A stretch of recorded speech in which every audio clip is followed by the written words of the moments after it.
రాజకీయాల్లో రేవంత్ రెడ్డికి ఉన్న నిక్ నేమ్ ఫైర్ బ్రాండ్. కాంగ్రెస్లో చేరిన కొత్తలో తన పవర్ను నిరూపించుకున్నారు. మరి ఇప్పుడు ఆయన వాయిస్లో స్పీడ్ ఎందుకు తగ్గింది?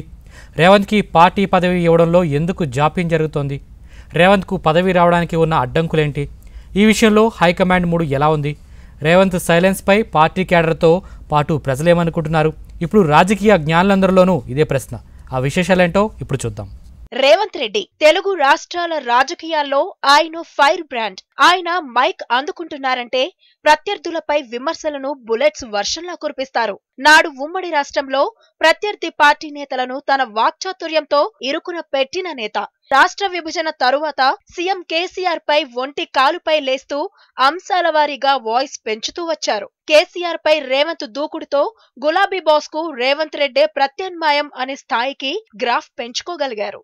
అయితే మారిన రాజకీయ పరిణామాల నేపథ్యంలో రేవంత్ కాంగ్రెస్ కండువా కప్పుకున్నారు. తాను పార్టీ మారుతున్నది కూడా కేసీఆర్ పై పోరాటం సాగించాలంటే టీడీపీ స్ట్రెంత్ సరిపోదని, దానికి కాంగ్రెస్ సరైన వేదికని, అందుకే తాను కాంగ్రెస్ లో చేరుతున్నానని రేవంత్ చెప్పారు. రేవంత్ రెడ్డి కాంగ్రెస్ లో చేరికతో ఆ పార్టీ క్యాడర్ లో మంచి రెస్పాన్స్ వచ్చింది. పార్టీ మారి వచ్చిన రేవంత్ కాంగ్రెస్ క్యాడర్ ను చాలా తక్కువ సమయంలో ఓన్ చేసుకున్నారు. పార్టీలోకి వచ్చిన తొలి నాళ్లలోనే ప్రెస్ మీట్ పెట్టి టీఆర్ఎస్ సర్కారుపై, ప్రత్యేకించి కేసీఆర్ కుటుంబంపైనే అవినీతి అంశాలను ఎక్కుపెట్టి దడదడలాడించాడు. ఇక పీసీసీ చీఫ్ ఉత్తమ్ చేపట్టిన బస్సు యాత్రలో రేవంత్ పాల్గొనడంతో పార్టీ క్యాడర్ లో రెట్టింపు ఉత్సాహాన్నిచ్చిందనే చెప్పాలి. బస్సు యాత్ర బహిరంగ సభలో రేవంత్ స్పీచ్ కోసం జనం నుంచి వస్తున్న డిమాండ్ తో పార్టీ సీనియర్లు కూడా కొంత ఇబ్బంది పడ్డ సందర్భాలున్నాయి. ముందు రేవంత్ తో మాట్లాడిస్తే ఆయన మాట్లాడిన తరువాత జనం వెళ్లిపోవడం కొంత ఇబ్బందికరంగా మారింది. దాంతో రేవంత్ ను ఆఖరుగా మాట్లాడించే పరిస్థితి వచ్చింది. రేవంత్ రెడ్డి స్పీడ్ తో ఇబ్బంది పడ్డ పార్టీ సీనియర్లు ఈ స్పీడ్ కు బ్రేకులు వేయకపోతే తమకు ఇబ్బందులు తప్పవనే అభిప్రాయానికి వచ్చినట్లు సమాచారం. రేవంత్ పార్టీలోకి వచ్చే సమయంలోనే కొంతమంది సీనియర్లు అభ్యంతరం వ్యక్తం చేశారట. రేవంత్ పార్టీలోకి వచ్చాక పదవి రాకుండా ల్యాబింగ్ ముమ్మరం చేశారట.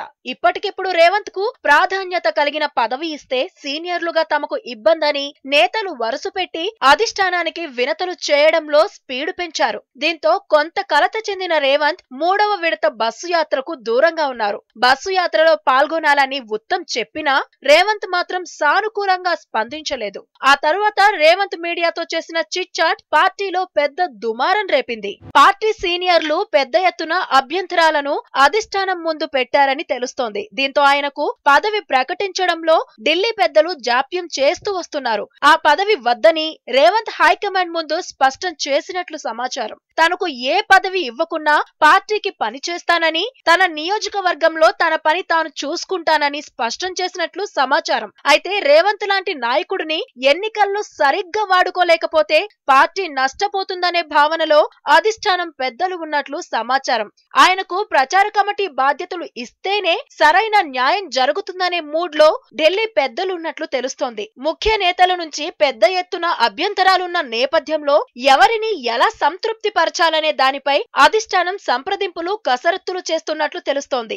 రాహుల్ అమెరికా టూర్ నుంచి తిరిగి రాగానే తెలంగాణలో ఎలక్షన్స్ టీం ప్రకటనపై ఫోకస్ పెట్టనున్నట్లు పార్టీ వర్గాల సమాచారం. పార్టీలో రేవంత్ వాయిస్ తగ్గడంపై పార్టీ ద్వితీయ శ్రేణి, తృతీయ శ్రేణి నేతల నుంచి తీవ్ర స్థాయిలో నిరుత్సాహం వ్యక్తమవుతోంది. రాష్ట్ర పార్టీ గ్రాఫ్ పెరుగుతున్న తరుణంలో రేవంత్ లాంటి నేతలను పక్కన పెడితే నష్టం తప్పదనే అభిప్రాయం పార్టీ క్యాడర్ లో వ్యక్తమవుతోంది. మరి రేవంత్ విషయంలో అధిష్టానం నిర్ణయం ఎలా ఉండబోతుందనేది పార్టీ నేతల్లో సర్వత్రా ఆసక్తి రేపుతోంది.